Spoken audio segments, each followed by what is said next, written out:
Retour au débat de France 24, deuxième face-à-face consacré à un sujet qui prend de l'ampleur ici, la volonté dans plusieurs régions d'imposer l'usage du français sur les chantiers publics. Baptisée clause Molière, cette mesure figure dans le Small Business Act que vient d'adopter la région Île-de-France, un texte qui vise à favoriser les petites et moyennes entreprises franciliennes dans la commande publique régionale, et en l'occurrence donc celles qui emploient les travailleurs francophones sur les chantiers, et ce afin de garantir la sécurité. C'est la raison invoquée par la majorité municipale de droite, tandis qu'à gauche, on s'élève contre une tentative d'introduire la préférence nationale chère à Marine Le Pen. À gauche, mais pas seulement, explications et réactions. Obliger les entreprises en charge des chantiers publics à n'engager que des travailleurs qui maîtrisent la langue française, une mesure mise en place par des présidents de régions républicains et critiquée de tous côtés. Bernard Cazeneuve fustigeait aujourd'hui ce qu'on appelle la clause Molière, pour lui un moyen déguisé d'interdire les travailleurs détachés pourtant autorisés en France. Vous êtes nombreux à avoir compris que derrière la clause Molière, c'est la clause Tartuffe. Ces clauses ne sont pas inspirées par l'amour de notre langue, mais par l'objectif de faire obstacle à la concurrence d'entreprises étrangères faisant appel à des travailleurs détachés. Prendre le prétexte de la langue pour empêcher les travailleurs étrangers sur les chantiers publics, Laurent Wauquiez ne s'en cache pas, il impose la préférence nationale. J'assume totalement de dire que je donne la préférence aux entreprises françaises et aux entreprises de mon territoire. S'assurer qu'on n'a plus ce système de travailleurs polonais, roumains qui viennent juste le temps d'un chantier avec une concurrence totalement déloyale. Une clause Molière qui réunit contre elle la CGT et le MEDEF, qui la critiquent presque d'une même voix. Cette clause, c'est une clause purement électoraliste dans le cadre de la campagne présidentielle. On suit les traces du Front National, c'est absolument scandaleux. C'est une clause qui, si vous allez jusqu'au bout, de nouveau vous repliez sur vous-même et vous êtes dans l'inverse de ce qu'il faut faire sur l'Europe, c'est-à-dire construire l'Europe de demain, l'Europe de la circulation des biens, des personnes, des capitaux, des services. Même Marine Le Pen s'en prend à la mesure des Républicains, qui pour elle ne va pas assez loin. On prend des chemins contournés pour interdire de parler français sur des chantiers, à charge pour l'entreprise de faire venir des traducteurs, etc., etc. C'est du patriotisme honteux. Voilà. Pourquoi il n'ose jamais aller au bout de la logique? Il faudrait faire quoi? Je ne comprends pas. Il faut juste arrêter la directive détachement des travailleurs. Une mesure qui fait même polémique chez les Républicains. Gérard Larcher, par exemple, vient tout juste de s'y opposer. Voilà, et puis parmi les réactions également, celle du secrétaire général de la CFDT, Laurent Berger, écoutez. Scandaleux, c'est insupportable, ça me met hors de moi. C'est des relents de préférence nationale.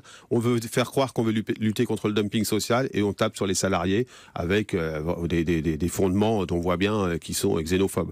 Donc il faut attaquer ça. Il y a d'autres moyens de lutter contre le dumping social. Il y a des moyens renforcés à l'inspection du travail par exemple. Il faut revoir, on peut rediscuter de la directive travailleurs détachés en Europe. Nous le souhaitons à la Confédération européenne des syndicats, mais surtout pas ce type de mesure. C'est franchement... C'est franchement... Il n'y a rien à prendre là-dedans, tout à jeter. Non, quand on considère qu'un travailleur qui ne parlerait pas français, imaginez dans notre histoire si on avait fait ça depuis longtemps. Il y a beaucoup de choses qui ne seraient pas faites en France. Donc c'est à vomir, je le dis, il faut lutter contre cette mesure. Voilà, des réactions musclées. Alors la clause Molière, mesure discriminatoire ou bien protection des droits et de la sécurité des salariés. Avec nous pour en parler, Valérie Montandon, bonjour. Bonsoir. Vous êtes conseillère de Paris, conseillère régionale Île-de-France Les Républicains et vice-présidente du groupe LR à la région. Face à vous, Anne Le Breton, bonjour. Vous êtes adjointe au maire du 4e arrondissement de Paris et vous soutenez, dans le cadre de cette campagne présidentielle, Emmanuel Macron. Merci à toutes deux d'avoir bien voulu débattre. Valérie Montandon, vous l'assumez, vous, comme Laurent Wauquiez, c'est de la préférence nationale, c'est même de la préférence locale pour les entreprises locales avec des salariés provenant directement du tissu local et parlant le français. Oui, on l'assume totalement. La clause Molière, déjà, il faut voir qu'elle s'inscrit dans une réalité économique et un constat de terrain. La première, c'est que les entreprises, notamment les PME et les TPE de la région francilienne, elles ont très peu accès à la commande publique. Et donc, nous avons décidé à la région Île-de-France de mettre un dispositif qui permet de faciliter l'accès des TPE. Ça, c'est le principe du Small Business Act. Voilà, en effet. Et à l'intérieur, donc il y a beaucoup de démarches de simplification de tâches administratives, de réduction des délais. Et à l'intérieur, il y a aussi cette clause Molière qui tend, en effet, à faire en sorte que les travailleurs puissent parlent surtout le français. Et pour nous, c'est surtout d'abord une préférence sécuritaire. C'est-à-dire, on le constate sur un chantier qui est souvent l'exemple qui illustre bien les marchés publics, la commande publique. Oui. Sur ces chantiers, il y a des ouvriers et il nous paraît indispensable qu'ils puissent échanger en français pour des raisons de sécurité, qu'ils puissent comprendre les directives justement du chantier. Si on parle de sécurité, il y a une signalétique qui est commune à tous les pays européens sur les chantiers, qui doit permettre justement aux salariés qui travaillent sur ces chantiers de respecter un certain nombre de consignes sans forcément s'exprimer oralement. Oui, mais enfin, vous comprenez bien que si, par exemple, un plombier ne va pas comprendre ce que dit l'électricien, ça peut quand même poser des problèmes. Moi, je vis un cas très concret à Paris, dans mon arrondissement, dans le 12e arrondissement. Il y a eu un bailleur social qui a entrepris des travaux de rénovation. Sur ces travaux, il faut bien comprendre, de rénovation, les habitants étaient encore logés dans leurs appartements. Et ils se sont d'ailleurs très étonnés, et c'est pour ça qu'ils m'ont saisi, parce qu'il y avait nombreux personnels et ouvriers qui ne parlaient pas le français, même quand ils travaillaient dans leur logement. Ils s'en sont d'autant plus inquiétés qu'il y avait de l'amiante sur ce chantier. Et on sait que quand il y a de l'amiante, il y a des précautions supplémentaires à prendre. Il y a des directives, justement, en plus, qui souvent interdisent les travailleurs détachés d'opérer sur des chantiers avec de l'amiante. Et là encore, il y a eu un risque, qui est toujours d'ailleurs pas encore établi, aussi bien d'ailleurs pour les ouvriers qui n'étaient pas en mesure de comprendre les précautions très contraignantes de l'amiante et de la gestion de l'amiante, mais aussi pour les visiteurs et les locataires qui habitaient encore dans ce chantier. Donc quand on est sur le terrain, on voit que ce n'est pas simplement des notes qui peuvent arriver à gérer le quotidien. Il y a un vrai risque qui existe et c'est pour ça que nous soulignons que cette clause Molière est indispensable. Anne Le Breton, il est normal qu'un salarié sur un chantier, effectivement, a fortiori s'il y a danger potentiel, puisse s'exprimer dans une langue, je dirais, commune à celle des autres salariés et des particuliers qui l'entourent. Bien sûr, c'est à souhaiter que quelqu'un parle au moins un petit peu le français, mais très souvent, les gens travaillent en équipe de toute façon nationale et donc je ne pense pas que ce soit un problème. Et comme le film que vous venez de montrer l'a démontré, on a construit la France avec des gens qui ne parlaient pas français. Je ne pense pas que ça ait gêné beaucoup de gens. Le film ne démontre rien, c'est ce qu'affirme notamment Laurent Berger. Bon, voilà. Nous le savons tous, donc je ne pense pas que ce soit vraiment gênant. On a construit la France comme ça. Et je pense que ce qui est en jeu ici, c'est bien entendu pas la question sécuritaire. J'avais lu d'ailleurs votre interview dans Boulevard Voltaire où vous disiez la même chose. Donc pour nous qui sommes un parti résolument pro-européen... Vous défendez la directive travailleurs détachés, pour qu'on soit bien clair? Nous pensons qu'il y a des choses à revoir dans la directive travailleurs détachés, mais notre principe, c'est de travailler avec l'Europe. Donc on ne va pas aller contre l'Europe, puisque nous sommes dans des démarches européennes pour régler les problèmes de cette directive. D'ailleurs, votre propre députée européenne, Madame... Elisabeth Morin-Chartier vous a envoyé une lettre il y a 2 jours où elle dit « Il est illusoire de penser que nous réglerons les problématiques de l'emploi en nous repliant sur nous-mêmes. » Elle vous rappelle à votre sens de la responsabilité. Oui, elle a alerté François Fillon. Voilà, elle a alerté François Fillon. Cette lettre est adressée à François Fillon et elle dit que cette clause va à l'encontre de tous les engagements européens de la France, dont en particulier la liberté de circulation des citoyens et des travailleurs. Donc vous êtes pour le maintien, vous, de la possibilité de travailleurs d'autres pays de venir sur des chantiers et d'être rémunérés aux conditions... Alors, toute la question est là, à quelles conditions? Mais nous savons tous qu'il y a des choses à revoir dans cette directive et on est déjà en train d'y travailler. Ouais. En particulier, justement, votre propre député travaille à réformer cette directive. Donc c'est assez difficile à comprendre pour des citoyens qu'un député d'un parti est en train d'essayer de travailler à quelque chose au niveau de l'Europe et que vous lui mettez des bâtons dans les roues. Valérie Montandon, votre objectif à terme avec cette clause, c'est quoi? C'est de la maintenir en l'état ou d'obtenir finalement que la Commission européenne revienne sur la directive travailleurs détachés et donc que cette clause n'ait plus lieu d'être d'une certaine manière? C'est un moyen de faire pression en fait sur la Commission européenne? Pour l'instant, c'est surtout agir parce qu'en effet, la directive existe et il y a des choses à dire. Et pour les Républicains, on est clair dessus. En effet, on aimerait qu'elle change. Pour nous, on est pro-européen aussi, mais il y a des dysfonctionnements en Europe et la directive des travailleurs détachés en fait partie. François Fillon a été clair aussi sur cette situation. Lui, il veut en effet refondre totalement les travailleurs détachés et faire en sorte que le coût du travail soit le même pour un employé classique et un travailleur détaché. Parce que tant qu'il y aura ce dumping social, on ne pourra pas continuer. C'est ce que propose déjà la Commission européenne. Elle propose qu'un travailleur détaché au sein de l'Union européenne bénéficie désormais des conditions de rémunération en vigueur dans son pays d'accueil et non plus seulement du service minimum appliqué dans ce pays, puisqu'on le sait aujourd'hui, un certain nombre d'entreprises le détournent en intégrant dans ce salaire minimum des primes et le 13e mois notamment, ce qui fait qu'en fait, ça revient à minorer effectivement les conditions de rémunération à compétences et travail équivalent. Donc la Commission européenne a pris en compte d'une certaine manière ces préoccupations et y travaille. Donc vous voulez une accélération de ce changement ou qu'on revienne totalement sur cette directive, ce qui reviendrait, il faut le dire, à revenir sur la libre circulation. Mais les charges sociales patronales sont toujours payées dans le pays d'origine du travailleur détaché. Et c'est là que sont les différences. Vous savez qu'en France, on fait partie des pays où les charges sociales sont les plus importantes. Elles sont à peu près 34% sur la partie charges sociales employeur.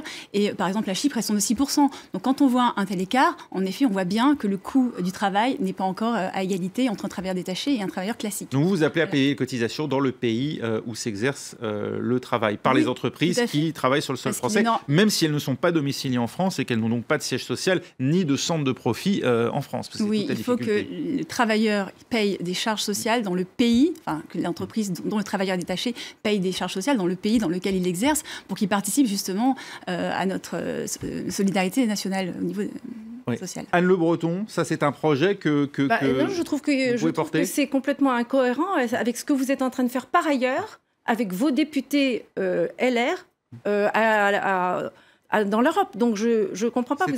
Vous avez des députés qui travaillent à essayer d'arranger de l'intérieur cette directive et vous, par ailleurs, vous commencez des choses à l'intérieur de la France qui ne sont pas conformes au droit européen. Sur ce qu'il faut faire sur la directive, vous souscrivez à ce que vient de dire Valérie Montandon ou vous n'êtes pas sur cette ligne-là finalement? Que propose Emmanuel Macron en matière de travailleurs détachés? Déjà, la loi Macron avait déjà travaillé sur des points précis. Donc il va y avoir une carte d'identification professionnelle pour les travailleurs. Il va y avoir du passage des droits du travail. Enfin, plusieurs choses qui étaient la responsabilité du donneur d'ordre, la suppression des prestations de services exercées par un travailleur pendant 1 mois en cas d'irrégularité. Donc, toutes ces dispositions qui sont sur le point d'être mises en place, mais vous n'attendez pas que les choses commencent à avancer et soient efficaces. Vous rentrez un signal électoraliste d'après vous? Mais bien sûr, on n'est pas du tout en train de parler. Ce qui est en jeu ici, c'est un objet de diversion. Vous êtes en train d'essayer de retrouver un souffle à votre campagne. Donc on sait très bien que vous avez eu quelques soucis. Et donc vous essayez de cliver, alors que maintenant il faudrait quand même essayer de réunir. C'est quelque chose qui ne vous ressemble pas d'ailleurs, qui ne ressemble pas à votre histoire. D'ailleurs, beaucoup de vos propres... Alain Lamassoure a tweeté que c'était quelque chose de... Est-ce que c'était Tartuffe ou misanthrope? Enfin, vous avez beaucoup d'opposition à l'intérieur de votre propre parti sur ce sujet. Et donc, moi, ce que je vois dans ce sujet, c'est juste un objet de diversion, comme le Parti socialiste avait essayé de faire avec la déchéance de nationalité, pour essayer de ramener sur le terrain de l'identitaire et de l'immigration. Valérie Montandon, on vous accuse en gros de faire du symbole pour attirer à des fins politiques, en gros les électeurs tentés par le Front National, pour résumer. Ce sujet, ça fait plusieurs fois qu'on y revient et pas simplement maintenant. L'exemple que je vous ai donné tout à l'heure, je l'avais porté au Conseil de Paris il y a plus d'1 an maintenant. Donc vous voyez, c'est quelque chose de récurrent. Quand on est vraiment élu de terrain, on se rend compte de ces problématiques-là. Et ensuite, c'est en effet une sorte de patriotisme entrepreneurial. Nous, ce que l'on veut, c'est que les entreprises, justement, notamment les TPE et les PME, puissent accéder plus à la commande publique, mais en même temps, on leur dit, voilà, c'est de l'argent public, parce qu'il faut bien donc, il faut faire travailler des Français. Donc, si possible, on aimerait que les prestataires soient justement à développer de l'emploi local, oui, que les différents sous-traitants soient bien enracinés localement et que ce ne soit pas justement un turnover régulier d'ouvriers, mais au contraire qu'ils aient un enracinement local sur leur territoire et qu'ils fassent travailler et créer en effet de l'emploi local. Vous pensez que ça passe le filtre de la loi, ça? Parce que le préfet de la région Auvergne-Rhône-Alpes, depuis muté, d'ailleurs, ironie de l'histoire, dans votre région en Ile-de-France, Michel Delpech avait menacé déjà au moment où Laurent Wauquiez avait passé, lui, cette directive, dans le cadre, là aussi, de ces aides aux PME, aux TPE-PME, il avait menacé de saisir le tribunal administratif. Pour lui, c'est à la fois une entrave à la libre circulation au sein de l'Union européenne et même en termes de marché public, c'est une entorse à la libre concurrence d'une certaine manière, parce que les entreprises étrangères qui jusqu'à présent soumissionnaient aux appels d'offres risquent de se retrouver aujourd'hui confrontées à une impossibilité, en fait. Nous pensons que dans les appels d'offres, il y a une certaine souplesse au niveau des régions et que l'on peut le faire en effet dans le cadre de la commande publique. C'est de l'argent public, donc autant que ça crée des emplois au niveau local. Donc pour nous, on est dans la ligne droite. Anne Le Breton, pour vous, il y a une rupture d'égalité? Ben oui, vous venez juste de dire que c'était pas du tout pour des raisons sécuritaires. Vous venez de dire vous-même. Non, vous n'avez plus du tout parlé du côté sécuritaire. Vous avez dit que c'est une raison de préférence nationale. La préférence nationale dans le cadre de l'Europe, excusez-moi, mais on est sur des discours qui ne sont plus de la droite républicaine. Je ne sais pas où vous nous emmenez. Ce sont les deux. Il y a d'abord un objectif sécuritaire, je ne vais pas y revenir dessus, je pense que l'exemple que j'ai donné était très précis. Et il y a aussi, je pense que c'est bien fondé, que de dire que de l'argent public, notamment au niveau d'une région, peut être utilisé à créer de l'emploi dans un bassin économique régional. Mais pas aux dépens des lois européennes. Quid de nos 200 travailleurs détachés français ? Parce que ça va dans 200 000. Parce qu'en fait, il faut le dire aussi pour ceux qui nous regardent, la France est un pays de destination pour les travailleurs détachés, mais également un pays de provenance, puisqu'il y a à peu près effectivement 190 000 personnes qui seraient concernées aujourd'hui par le travail des Français, donc, qui travaillent dans d'autres pays de l'Union européenne, et ce qui ne risque pas, effectivement, Valérie Montandon, de pâtir de ces restrictions si d'autres pays nous les appliquaient. Écoutez, l'argument de la réciprocité ne tient pas. Je pense même que c'est un aveuglement politique. Il se trouve que les Français détachés, justement, dans d'autres pays européens, sont souvent des personnes très qualifiées. Ce sont des cadres, ce sont des ingénieurs. Ils sont pris, justement, pour leurs compétences par les autres pays, et même on se les arrache. Donc on n'est pas du tout sur le même rapport. D'un côté, vous avez les ouvriers détachés qui viennent en France, qui sont très peu qualifiés et qui prennent en effet des emplois d'ouvriers peu qualifiés, qui là en plus sont des emplois non délocalisables. Et d'un autre côté, vous avez en effet nos cadres et nos ingénieurs qu'on s'arrache en Europe et qui, eux, au contraire, ne sont pas du tout dans la même problématique. Est-ce qu'on touche pas là, Anne Le Breton, aux limites de l'Europe? C'est-à-dire que ça fait des années que ce débat finalement a cours. On se souvient de la fameuse directive service, on se souvient du plombier polonais qui était déjà au début des années 2000 une crainte agitée, y compris par certains au sein du Parti socialiste. On se souvient que Laurent Fabius lui-même avait évoqué cette hypothèse-là, enfin en tout cas ce cas de figure lors de la campagne référendaire de 2005. Et aujourd'hui, on se rend compte que malgré tout, il continue à y avoir des interrogations. Vous considérez-vous qu'elles sont le fait uniquement des politiques et qu'elles ne sont pas fondées, ou est-ce qu'il y a un moment aussi le rôle, l'importance des politiques à changer les choses en Europe? Mais nous, notre programme européen est un programme très proactif. Nous voulons justement... Très pro-européen, mais très proactif, vous dites. Très pro-européen et très proactif. Nous voulons absolument travailler à réformer l'Europe. C'est le cœur de notre projet. Donc, je ne vais pas vous dire que tout est merveilleux en Europe, puisque le cœur de notre projet, c'est justement de travailler à réformer la France à travers l'Europe. Oui. Donc, bien votre entendu... candidat, d'ailleurs, ce qui illustre votre propos, on va peut-être le voir, Emmanuel Macron, qui était en visite aujourd'hui à Berlin, où il a rencontré Angela Merkel, et qui a dit qu'avant de réformer l'Europe et d'approfondir comme le souhaite François Hollande, il veut d'abord réformer la France. Concrètement, ça veut dire quoi? Ça veut dire qu'on peut réformer la France sans s'intéresser aujourd'hui à ce que fait l'Europe, quand on sait à quel point la France transpose aussi dans son droit national du droit européen? Non, il faut bien sûr, tout est lié. On ne peut pas réformer la France sans réformer, sans le faire dans un cadre européen. Et nous, notre projet, c'est un projet de réforme en France et dans l'Europe. Donc là-dessus, il n'y a pas de problème. Mais ce que je vois ici, et ce que les autres exemples que vous avez cités, c'est qu'on désigne toujours l'étranger comme l'ennemi. Quand vous dites que maintenant, avec des réductions de charges, par exemple sur les SMIC, il y a des travailleurs français qui coûtent la même chose aux entreprises que des travailleurs détachés européens.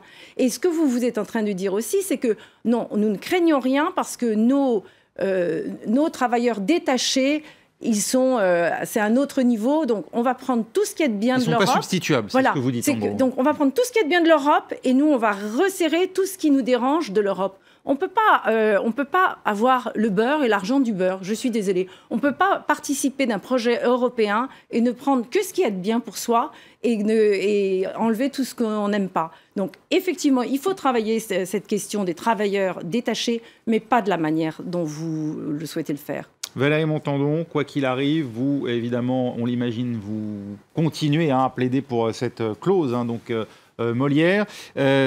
Concrètement, quelles sont les possibilités, d'après vous, de faire évoluer cette directive travailleurs détachés? Vous pensez que la France a les moyens de le faire ou qu'il va falloir passer en fait, au niveau local et au niveau régional un certain nombre de directives pour infléchir d'une certaine manière ce qui évolue au niveau européen? Oui, la France a les moyens, et d'ailleurs François Fillon, notre candidat, s'est fixé de régler les problèmes des travailleurs détachés avant la fin 2017. Il a dit sinon en effet que la France ne respecterait plus cette directive. Donc il est important de refondre totalement au niveau de l'Europe, ça fait plusieurs fois qu'on nous le promet, mais pour l'instant c'est vrai qu'elle n'a pas évolué suffisamment pour nous prémunir de toutes ces problématiques. Et en effet, c'est de notre responsabilité en tant qu'élus régionaux de commencer à impulser cette directive, cette clause Molière, qui, je le rappelle, va dans un dispositif global qui permet en effet de favoriser aussi l'accès au marché public des TPE et des PME qui, pour l'instant, en sont encore beaucoup exclus. Est-ce que vous êtes en train de nous dire que M. Fillon compterait quitter l'Europe à la fin de 2017 s'il ne réussit pas à imposer... Pas du tout. Il a dit que c'est par rapport aux directives sur des travailleurs détachés. Mais vous savez, nous, on est vraiment favorable à une refonte de l'Europe, en effet, qui va dans le bon sens, d'une harmonisation sociale et fiscale. Mais pour cela, il faut en effet que la France reprenne ces négociations qui ont été d'ailleurs complètement abandonnées sous le mandateur de François Hollande. Et on va devoir en rester là parce que c'est la fin de ce face-à-face. Merci à vous deux d'avoir bien voulu débattre. Merci à Valérie Montandon. Je rappelle que vous êtes conseillère de Paris, conseillère régionale Île-de-France au sein du groupe Les Républicains, dont vous êtes par ailleurs vice-présidente. Et Anne Le Breton, vous êtes adjointe, vous, au maire du 4e arrondissement et vous soutenez dans le cadre de cette campagne Emmanuel Macron. Merci à vous deux. Merci. Restez avec nous. On continue l'actualité tout de suite vue du net. C'est comme chaque jour un œil sur les médias.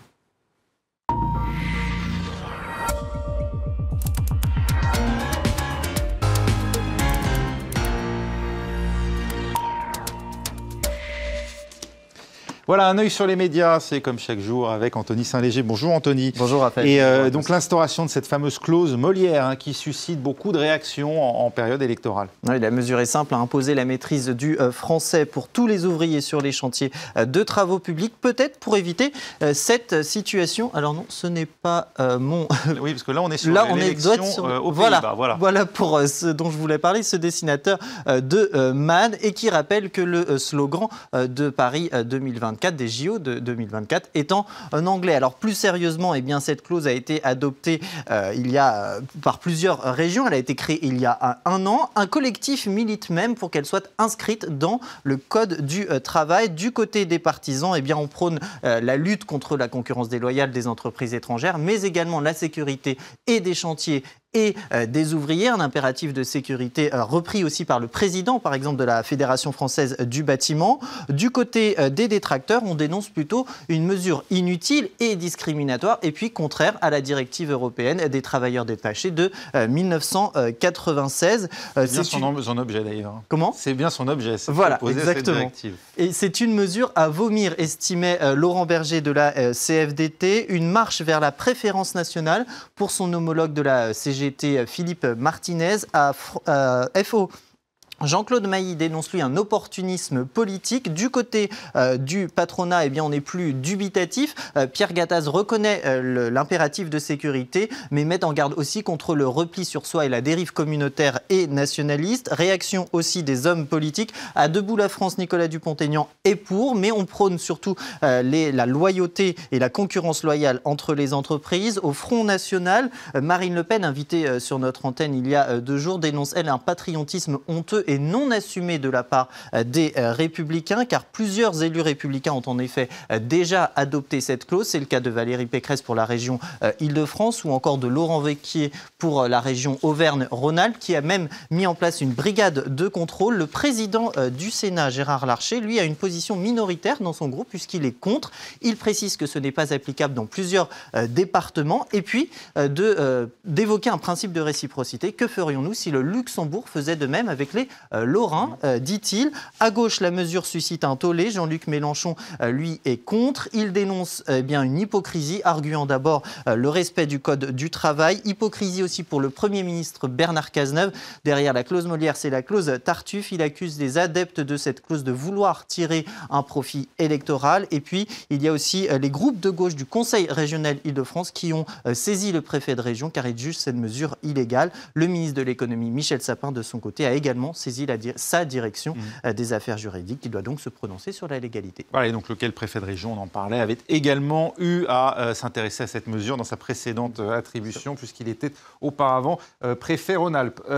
Aux États-Unis, c'est l'autre sujet du jour, le nouveau revers judiciaire pour le deuxième décret anti-immigration de Donald Trump. Quelques heures de son entrée en vigueur, eh bien, la deuxième version a donc été bloquée par un juge fédéral de Hawaï, Derrick Watson, motif éviter un préjudice irréparable. Alors ce juge était nommé par Barack Obama, argument repris par les partisans de Donald Trump, c'est le cas de cette internaute, ou même celle-ci qui dénonce du coup une décision totalement impartiale. Pour les anti-Trump en revanche, c'est une victoire supplémentaire. Cet internaute nous dit « La décision du juge est la raison pour laquelle je suis fier d'être américain ». Un grand merci et plein de bisous pour cet autre tweeto. Ce tweeto de son côté s'est dit que Trump réagirait certainement par un tweet raciste ou même demanderait le certificat de naissance du juge comme il l'avait fait pour Barack Obama.